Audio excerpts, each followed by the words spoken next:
बिस्मिल्लाहिर्रहमानिर्रहीम। आज हम physics class 10 unit number 11 sound में हम दो टॉपिक पढ़ते हैं। एक है स्पीड ऑफ द साउंड और दूसरे कुछ टर्म्स हैं यानी करेक्टरिस्टिक ऑफ द साउंड, और वो हैं loudness, pitch and quality.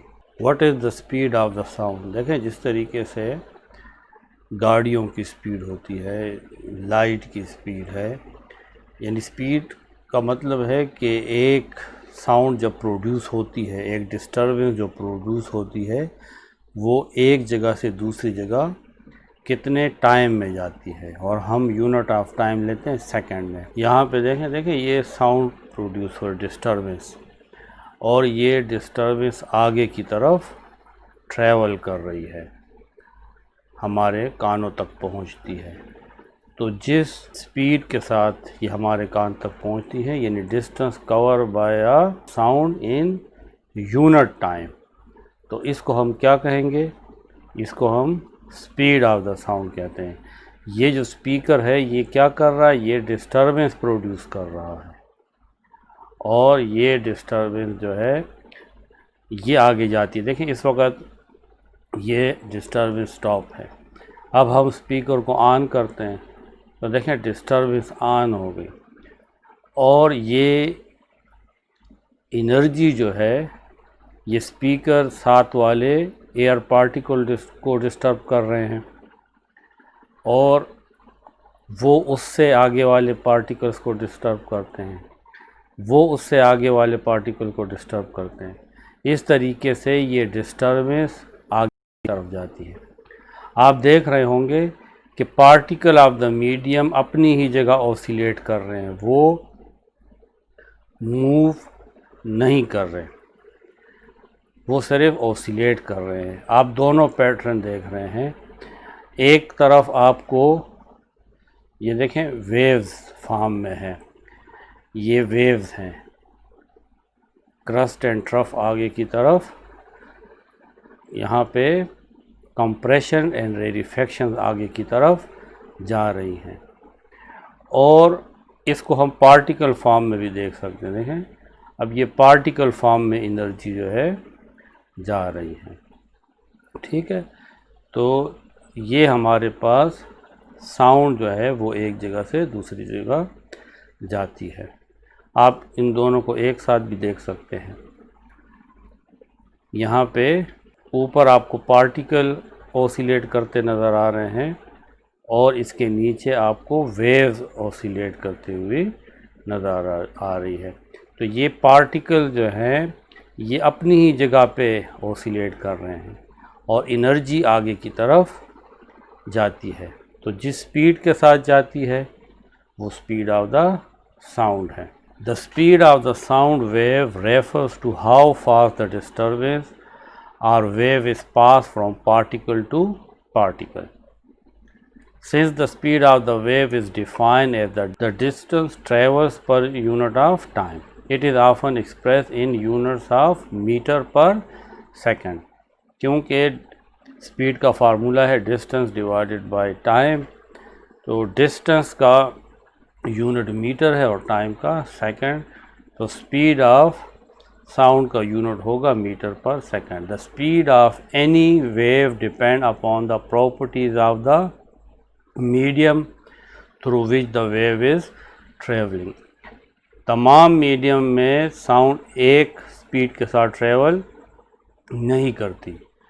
Air में ये एक स्पीड के साथ ट्रेवल करती है, लिक्विड्स में ये दूसरे स्पीड के साथ ट्रेवल करती है, और सॉलिड्स में ये और स्पीड के साथ ट्रेवल करती है।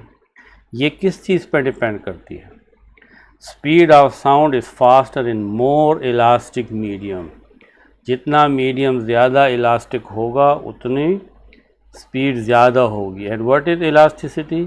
The property of matter due to which it regains its original state, size और shape after the removal of distorting force. हम देखें पानी को डिस्टर्ब करते हैं, थोड़ी देर बाद वो दोबारा सेटल हो जाता है। क्यों? क्योंकि वो इलास्टिक मीडियम है। ये एयर, जब मैं बातें कर रहा हूँ तो particle of the medium disturb होते हैं। लेकिन जब मैं बातें स्टॉप कर देता हूँ तो ये अपने आप को दोबारा अपनी शेप में पहले जैसी पोजीशन पे ले आते हैं। पार्टिकल अपने आप को दोबारा अपनी शेप में ले आते हैं। इसी तरीके से सॉलिड्स हैं। सॉलिड्स जो हैं वो सबसे ज़्यादा इलास्टिक है। हमने 9th क्लास में पढ़ा था कि solid or steel are more elastic than rubber. तो जितना एक बॉडी ज़्यादा इलास्टिक होगी उतना ज़्यादा स्पीड के साथ साउंड जो है वो ट्रेवल करेगी। तो जो सॉलिड है वो ज़्यादा इलास्टिक होते हैं एज़ कंपेयर टू लिक्विड और गैसेस। दूसरा जो फैक्टर है on which speed of sound depend, the density of the medium will effect the speed of the wave will travel at. The sound wave will travel faster in a less denser medium rather than in a more dense material. तो यहाँ पे दो बातें हमें पता लगती हैं कि एक तो speed of sound is faster in elastic medium, जितना ज़्यादा इलास्टिक मीडियम होगा उतनी स्पीड ज़्यादा होगी। दूसरा density of the medium, greater is the density of the medium, smaller will be the speed. तो यहाँ पे आप समझ ले कि इनवर्स रिलेशन है। Sound travel more rapidly in solids, less rapidly in liquid and quite slowly in gases. Speed of sound in steel is 5941 meter per second at 0 centigrade. Temperature change होने से भी स्पीड में फ़र्क आता है। In water 1493 metre per second at 25 centigrade and in air 343 metre per second at 20 centigrade. तो इससे हमें क्लियर हो जाता है कि सबसे ज़्यादा स्पीड सॉलिड में होगी, फिर लिक्विड में और फिर एयर में सबसे कम होती है। The equation for speed of sound is speed is equal to distance divided by time और v is equal to s by t. Speed of sound and temperature, the speed of sound increases 0.6 metre per second for each 1 centigrade rise in temperature. Mathematically equation ये है कि v is equal to 331 plus 0.6 t। 0 centigrade पे sound की speed air में 331 है। जब 1 centigrade temperature बढ़ेगा तो वेलोसिटी में कितना इजाफा होगा, 0.6, और t की जगह हम 1 लिखेंगे तो यही 0.6 आएगा। तो ये आ जाएगा 331.6 मीटर पर सेकंड। अगर टेम्परेचर 2 सेल्सियस बढ़ जाता है तो t की जगह हम 2 लिखेंगे और जब इस 2 को 0.6 से मल्टीप्लाई करेंगे इस तो कितना आ जाएगा 1.2, और जब 1.2 को 331 के साथ ऐड करेंगे तो ये आ जाएगा 32.2। तो इस इक्वेशन से हम स्पीड ऑफ साउंड फाइंड कर सकते हैं at any temperature. The general wave equation is also applies to sound waves. ये जो v is equal to f lambda ये हमने वाटर वेव के लिए प्रूफ किया था या लाइट वेव के लिए, यही फार्मूला हम साउंड वेव्स के लिए भी यूज़ कर सकते हैं। Speed and frequency, the speed of sound is same for all frequencies. If the frequency of the wave is doubled, its wavelength is halved, so that the speed v stays the same. अब यहाँ पे ये बात ये है कि speed frequency से नहीं कम या ज़्यादा होती। अगर आप फ्रीक्वेंसी यानी नंबर ऑफ वाइब्रेशन पर सेकंड बढ़ा दें तो उससे स्पीड नहीं बढ़ेगी, क्योंकि स्पीड डिपेंड करती है मीडियम के ऊपर। वो फ्रीक्वेंसी पे डिपेंड नहीं करती। जब आप फ्रीक्वेंसी बढ़ाएंगे तो वेवलेंथ कम हो जाएगा, जब आप वेवलेंथ बढ़ाएंगे तो फ्रीक्वेंसी कम हो जाएगी। इस वजह से स्पीड चेंज नहीं होती। या आप दोबारा देखें, यहाँ पे हम फ्रीक्वेंसी बढ़ा देते हैं, देखिए ये नंबर ऑफ वाइब्रेशन पर सेकंड। तो आप देखेंगे कि जब फ्रीक्वेंसी बढ़ेगी तो वेवलेंथ, ये दो ब्लैक जो सर्कल है इसके दरमियान डिस्टेंस ये कम हो जाएगा। इस वजह से स्पीड ऑफ द साउंड जो होगी वो सेम रहेगी। क्वेश्चन 5 है, describe the term loudness, pitch and quality. इसको हम करेक्टरिस्टिक ऑफ साउंड कहते हैं, यानी साउंड की क्या क्या खुसूसियात है, साउंड में कौन कौन सी चीज़ें होती हैं। Now we describe the characteristics of sound. A musical note has 3 characteristics. First one is pitch, the second one is loudness, and the third one is quality or tone. What is pitch? The characteristic of sound by which a shrill sound can be distinguished from a grave sound is known as pitch. कुछ आवाज़ें देखें भारी होती हैं, कुछ आवाज़ें बारीक होती हैं। इस करेक्टरिस्टिक को हम क्या कहते हैं? पिच कहते हैं। जो आवाज़ें बारीक होती हैं वो हम कहते हैं कि इसका पिच जो है वो ज़्यादा है, और जो आवाज़ भारी होती है उसका पिच कम होता है। Pitch of the sound depend upon the frequency of sound. अब ये पिच किस पे डिपेंड करता है? फ्रीक्वेंसी, यानी जितनी आप फ्रीक्वेंसी ऑफ द साउंड बढ़ाओगे का पिच ज़्यादा होता जाएगा। इसका मतलब है कि फ्रीक्वेंसी बढ़ाने से साउंड जो है वो श्रिल हो जाती है, बारीक हो जाती है। Greater the frequency the higher is the pitch and vice versa.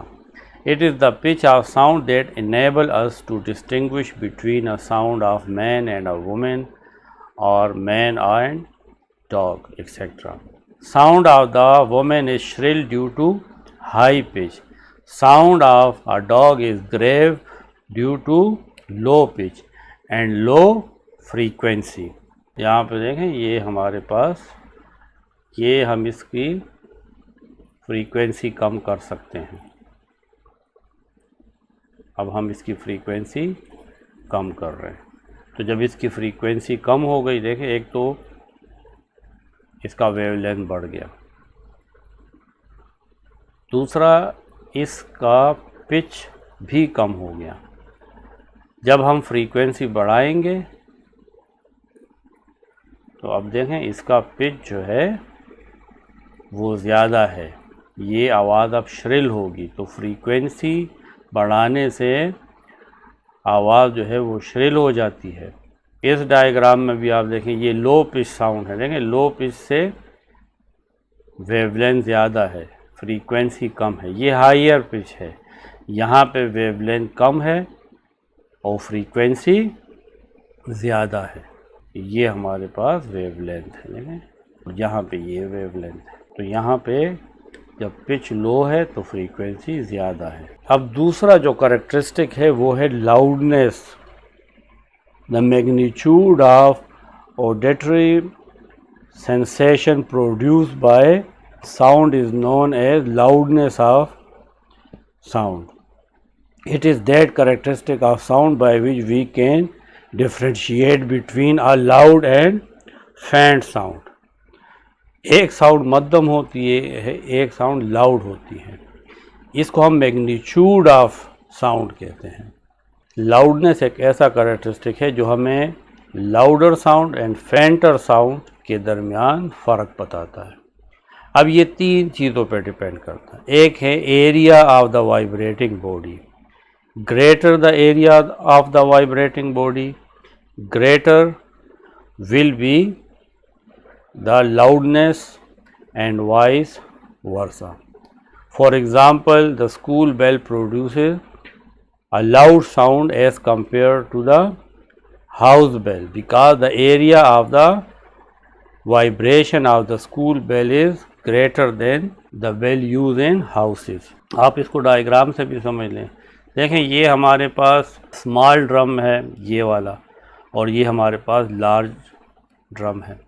तो ये लार्ज ड्रम जो है इसकी लाउडनेस ज़्यादा होगी, क्योंकि इसका ये जो सरफेस एरिया है, ये ऊपर जो मेम्ब्रेन है ये ज़्यादा है।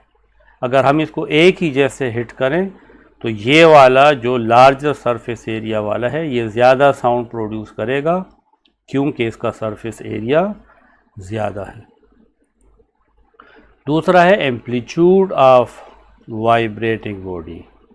Greater the amplitude of vibration, greater will be the loudness and vice versa. For example, a drum produces loud sound when its membrane is struck strongly, whereas the sound is faint when the membrane is struck gently. दूसरी चीज़ है amplitude. अगर आप इसको ज़्यादा तेज़ मारें, एक ही drum है, अब हम दो ड्रम नहीं लेते, एक ही ड्रम है, इसको हमने तेज़ मारा तो देखें ज़्यादा एम्पलीट्यूड की वेव्स प्रोड्यूस हुई और लाउडर साउंड प्रोड्यूस हुई। अगर हम इसको हल्का मारेंगे तो ये देखें एम्पलीट्यूड, कम एम्पलीट्यूड की वेव्स प्रोड्यूस हो रही हैं और हमें स्लो आवाज़ सुनाई देती है। और एम्पलीट्यूड आपको पता है कि वो क्या चीज़ है? Maximum distance of a vibrating body from its mean position. जब हम इसको ज़्यादा तेज़ी के साथ हिट करते हैं तो इसका मेम्ब्रेन ज़्यादा दूर तक ओसिलेट करेगा। अब हम देखें इसका एम्पलीट्यूड बढ़ा देते हैं, ये ग्राफिकली भी आप देख लें। अब हम पहले एम्पलीट्यूड देखें कम करें, ये इसका एम्पलीट्यूड कम हो गया। अब हम देखें एम्पलीट्यूड हम बढ़ा रहे हैं, तो जब एम्पलीट्यूड बढ़ेगा तो साउंड जो है वो लाउड होगी। और आप देखें ये जो स्पीकर है इसका ये जो मेम्ब्रेन है ये ज़्यादा दूर तक आगे पीछे मूव कर रहा है। इस तरीके से देखें एम्पलीट्यूड ऑफ द वेव ज़्यादा हो रही है।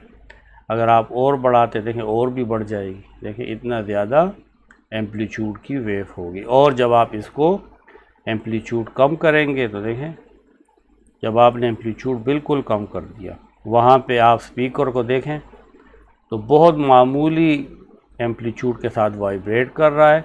और इस तरीके से यहाँ पे अगर आप ग्राफिकली देखें तो एम्पलीट्यूड ऑफ द वेव जो है वो कम हो गई है और साउंड जो होगी वो हमें स्लो सुनाई देगी। तीसरी चीज़ है the distance from the vibrating body.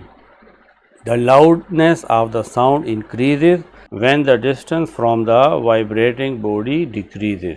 Similarly the loudness of sound decreases when the distance from the vibrating body increases. अगर आप किसी शादी हाल में बैठे हुए हैं तो आपको बहुत तेज़ आवाज़ सुनाई दे रही है, क्योंकि वहाँ पे distance from the vibrating body यानी वो साउंड प्रोड्यूसिंग बॉडी जो है, स्पीकर जो है, उससे आपका डिस्टेंस बहुत कम है। लेकिन अगर आप दूर चले जाएं तो वही साउंड आपको बहुत कम सुनाई देगी, क्योंकि अब आपका distance from the vibrating body ज़्यादा है। इसको आप इस मिसाल से देख लें। देखें ये सोर्स है, साउंड सोर्स, ये एरिया है जिसमें से ये देखें एनर्जी लाइन गुजर रही है, साउंड एनर्जी लाइन। जितना आपका फासला बढ़ रहा है तो ये वेव्स देखें, ये जो वेव्स हैं इसका डिस्टेंस बढ़ रहा है, ये फैल रही हैं। यानी एरिया 3 पे अगर आप खड़े हैं तो आपको एज़ कंपेयर टू एरिया 2 आपको स्लो साउंड सुनाई देगी। और अगर आप यहाँ पे एरिया 2 पे खड़े हैं तो एज़ कंपेयर टू एरिया 1 आपको कम लाउड साउंड सुनाई देगी। इसकी वजह यह है कि एनर्जी जो वहाँ से स्टार्ट हुई है वो दूर जाते जाते वो फैल जाती है। यानी पर यूनिट जो एनर्जी है, पर यूनिट एरिया जो एनर्जी है वो कम हो गई है। इसको हम इंटेंसिटी ऑफ साउंड भी कहते हैं, जो आगे हम पढ़ेंगे। लेकिन यहाँ पे समझ लें डिस्टेंस बढ़ने से साउंड का मैग्नीट्यूड कम हो जाता है, यानी उसकी लाउडनेस कम हो जाती है। अब तीसरा जो करेक्टरिस्टिक है वो है क्वालिटी, को टेम्पर भी कहते हैं। The property of sound by virtue of which we can distinguish between two sounds of the same pitch and the loudness originating from two different musical instruments।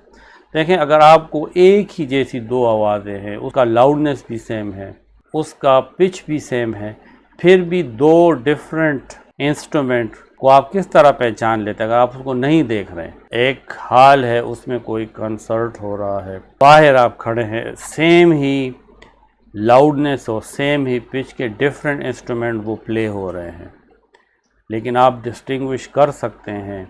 क्यों? क्योंकि quality of sound. When you go to a concert, your ear can pick out different sound. You hear notes being simultaneously played by a piano, guitar and violin. Instruments will sound different to you even if they have the same pitch and loudness, because notes differ in quality। देखें, ये कुछ musical instruments है, tuning फोक है, flute है, voice of the man है और violin है। इन चारों साउंड का एम्पलीट्यूड और फ्रीक्वेंसी सेम है, यानी इसका लाउडनेस और इसका पिच, तमाम ये जो इंस्ट्रूमेंट है और ये वॉइस ऑफ द मैन है, ये सेम पिच और सेम लाउडनेस के साथ प्ले हो रहे हैं। लेकिन फिर भी आप बग़ैर देखे बता सकते हैं कि इसमें ट्यूनिंग फोक की आवाज़ कौन सी है, फ्लूट की आवाज़ कौन सी है, वॉइस ऑफ द मैन कौन सी है और वायलिन का साउंड या म्यूज़िक कौन सी। क्यों?